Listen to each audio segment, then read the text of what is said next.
ముఖ్యమంత్రి చంద్రబాబు నాయుడు గారి సొంత జిల్లాలో జరిగినటువంటి ఒక గ్యాంగ్ రేప్ వార్తను ఈరోజు కొన్ని ప్రధాన పత్రికలు క్యారీ చేసుకుంటూ వచ్చాయి. ఆ వార్తను కనుక మనం చదివిన తర్వాత గ్యాంగ్ రేప్ లాంటి దారుణాతి దారుణమైన అమానుషంలో కూడా పోలీసులు ఇంత నిర్లక్ష్యంగా వ్యవహరిస్తారా, ఇందులో రాజకీయ కోణం చూస్తారా అని చెప్పి మనం ముక్కున వేలేసుకోవాల్సి ఉంటుంది. సో ఈరోజు పత్రికలు క్యారీ చేసుకుంటూ వచ్చే దాని ప్రకారం ఏమైంది,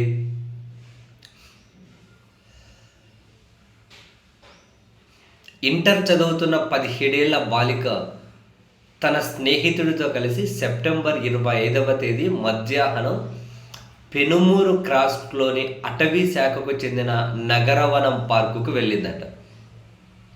ఇద్దరూ బెంచ్పై కూర్చొని మాట్లాడుకుంటుండగా సంతపేటకు చెందిన హేమంత్, మురకంబట్టు ఆగ్రహానికి చెందిన మహేష్, కిషోర్తో పాటు మరికొందరు, అంటే వీళ్ళు రాసుకుంటూ వచ్చింది టీడీపీ వర్గీయులు అని రాసుకుంటూ వచ్చి టీడీపీ వర్గీయులు లోపలికి వచ్చారట. ఒంటరిగా కూర్చున్న వీరిద్దరి వద్దకు వెళ్ళి మేము ఫారెస్ట్ ఆఫీసర్లో, మీకు ఇక్కడ ఏం పని, మీపై మాకు అనుమానం ఉంది, స్టేషన్కి పదండి అంటూ బెదిరించారు. తాము స్నేహితులమని మాట్లాడుకోవడానికి వచ్చామని చెబుతున్నా వినకుండా వారిద్దరిని పార్కులోని పొదల్లోకి లాక్కెళ్లారు. ప్రతిఘటించిన బాలిక స్నేహితుడిపై దాడి చేశారు. విచక్షణ రహితంగా కడుపుపై తన్ని మొహంపై పిడిగుద్దులు గుద్దారు. మెడలో ఉన్న బంగారు చైన్ లాక్కున్నారు. గొంతుపై కత్తి పెట్టి బెదిరించారు. అరవకుండా అతని నోరు మూసేశారు. అతని కళ్ళెదుటే యువతిపై ఒకరి తర్వాత మరొకరు వరుసగా లైంగిక దాడికి పాల్పడ్డారు. ఈ దారుణాన్ని తమ ఫోన్లలో చిత్రీకరిస్తూ దాదాపు రెండు గంటల పాటు కీచక పర్వం సాగించారు. ముగ్గురు లైంగిక దాడికి పాల్పడగా మిగిలిన వారు బాలికను అసభ్యకరంగా తాకుతూ పైశాసిక ఆనందం పొందినట్లు తెలిసింది.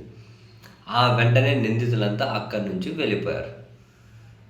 ఈ ఘటన గురించి తెలుసుకున్న స్థానిక టీడీపీ నేతలు కార్పొరేటర్ గుట్టు చప్పుడు కాకుండా పంచాయతీ చేసేందుకు ప్రయత్నించినట్లు సమాచారం. జరిగిన ఘోరాన్ని బాలిక స్నేహితుడు తన కుటుంబీకులకు చెప్పాడు. దీంతో వారు పార్కు సమీపంలోని హోటల్లో ఉన్న సీసీటీవీ ఫుటేజీలు పరిశీలించి 29వ తేదీన నిందితులను పట్టుకున్నారు. వారికి దేహశుద్ధి చేశారు. ఆ సమయంలో నిందితుల ఫోన్లలో ఘటనకు సంబంధించి 7 వీడియోలుగా రికార్డ్ చేసి పెట్టారట. ఇదా నెక్స్ట్ చూడండి.